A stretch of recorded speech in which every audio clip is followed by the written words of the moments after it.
السلام علیکم ورحمۃ اللہ وبرکاتہ۔ قال اللہ تبارک و تعالی اعوذ باللہ من الشیطان الرجیم بسم اللہ الرحمن الرحیم فصل لربک وانحر صدق اللہ العظیم۔ میرے دوستو، بھائیو، اس وقت میں آپ حضرات کے سامنے صرف دو باتوں کو ذکر کروں۔ پہلی بات، اسلام میں قربانی کا حکم عقل کے خلاف نہیں ہے۔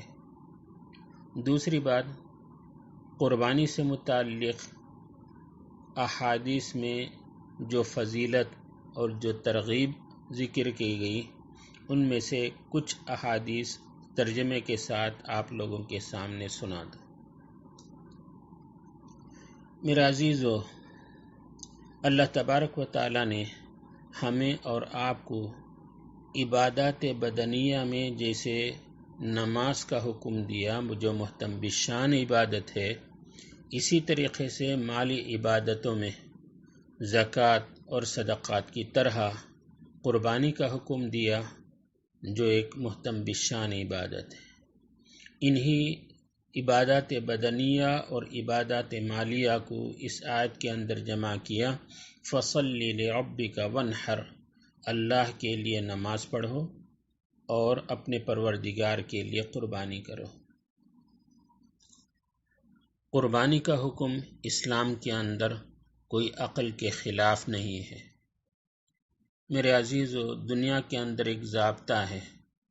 اللہ تعالیٰ نے انسان کو مخدوم اور دیگر تمام مخلوقات کو انسان کا خادم بنایا۔ خلق لکم ما فی الارض جمیعا، کہ اللہ تبارک و تعالیٰ نے زمین کے اندر جو کچھ ہے وہ تمہارے نفع رسانی کے لیے پیدا فرمایا۔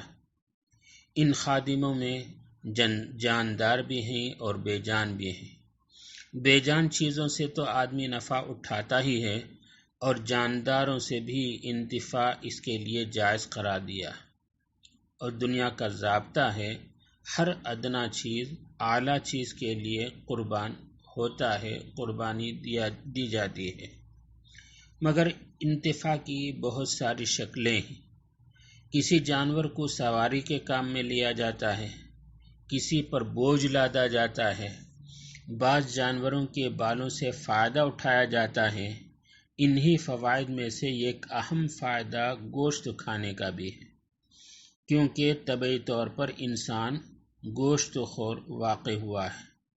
تاہم شریعت نے ایسے جانوروں کے گوشت کو حرام کر دیا جن میں ظاہری یا باطنی طور پر خباثت، گندگی یا برائی ہو۔ چنانچہ خنزیر اور دیگر درندوں کو ظاہری خباثت اور گندگی کی وجہ سے اللہ نے حرام فرمایا، جبکہ اللہ کے علاوہ بتوں کے نام پر جس جانور کو بھینٹ چڑھایا گیا، ان کو باطنی خباثت اور باطنی خرابی اور برائی کی وجہ سے حرام قرار دیا۔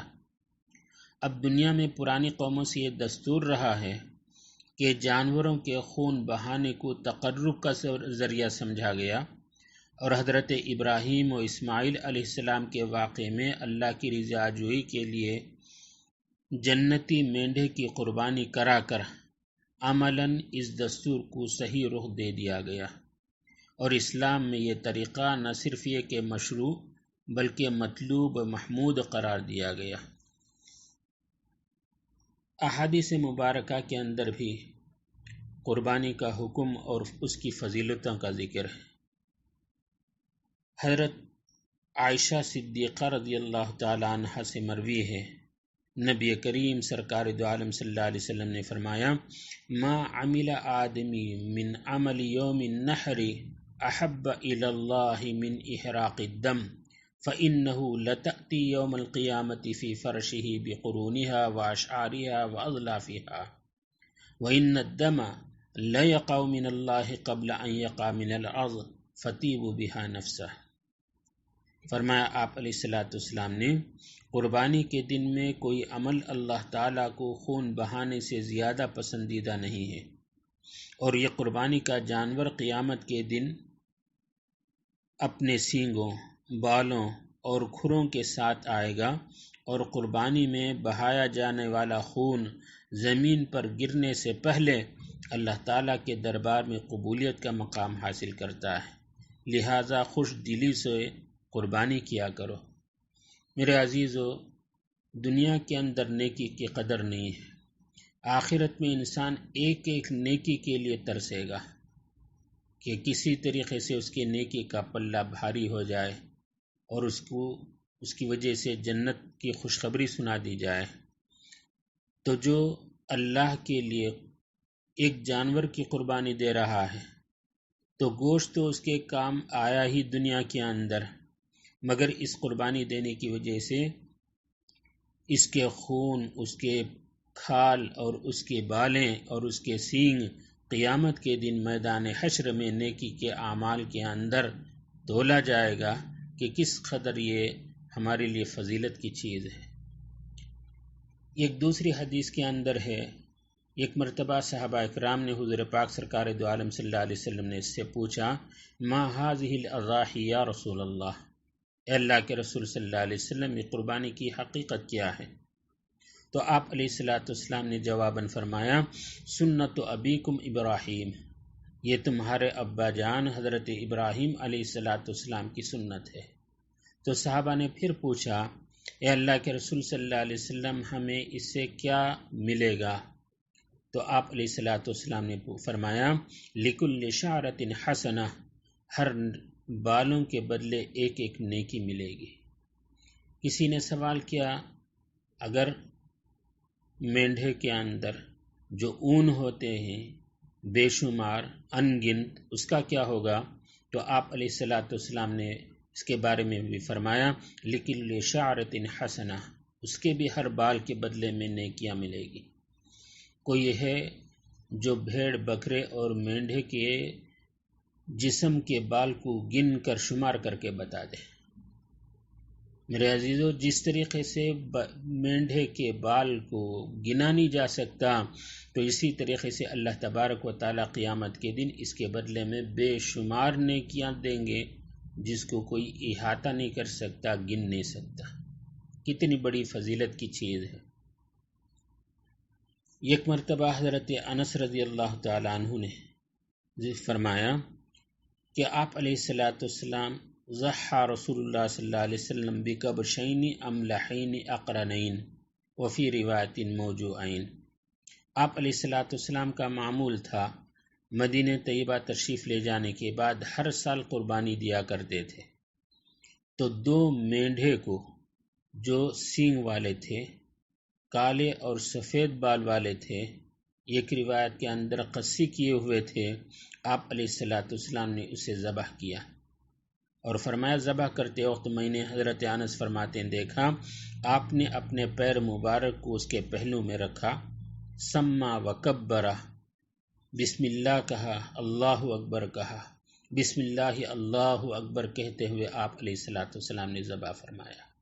یہ آپ علیہ السلام کا قربانی کا عملی نمونہ ہے، تو آپ علیہ السلام نے زندگی بھر اسے کیا ہے۔ ایک اور حدیث کے اندر ہے، آپ علیہ السلام فرماتے ہیں، من وجد ساعة لأن یضحی فلم یضحی فلا یحضر مصلانا۔ الترغیب والترہیب کے اندر صفحہ نمبر 256 کے اندر یہ حدیث ہے۔ فرمایا حضور پاک سرکار دو عالم صلی اللہ علیہ وسلم نے، جس آدمی کے پاس قربانی کرنے کی گنجائش ہو اور اس کے باوجود وہ قربانی نہیں کیا، تو وہ ہماری عیدگاہ میں نہ آئے۔ میرے عزیزو، آپ علیہ السلام کو امت پر ہمہ جہت شفقت کے باوجود ایک سخت وعید کا جملہ آپ نے فرمایا کہ قربانی کی گنجائش اور سکت موجود ہے، صاحب نصاب ہے، لیکن قربانی نہیں کیا، تو آپ علیہ السلام اس سے اتنا ناراض ہیں، فرماتے ہیں کہ وہ ہماری عیدگاہ میں بھی نہ آئے۔ تو بہرحال اس وعید سے بچنے کے لیے ہمیں خوش دلی کے ساتھ اللہ کے لیے ایک جانور اس عید کے موقع پر، عید الاضحیٰ کے موقع پر قربانی دینے کا عزم، ارادہ اور ہمت کرنا چاہیے کہ اس کے اندر اتنی ثواب اور اتنی فضیلت کی چیز آپ علیہ الصلاۃ والسلام نے ذکر فرمایا ہے۔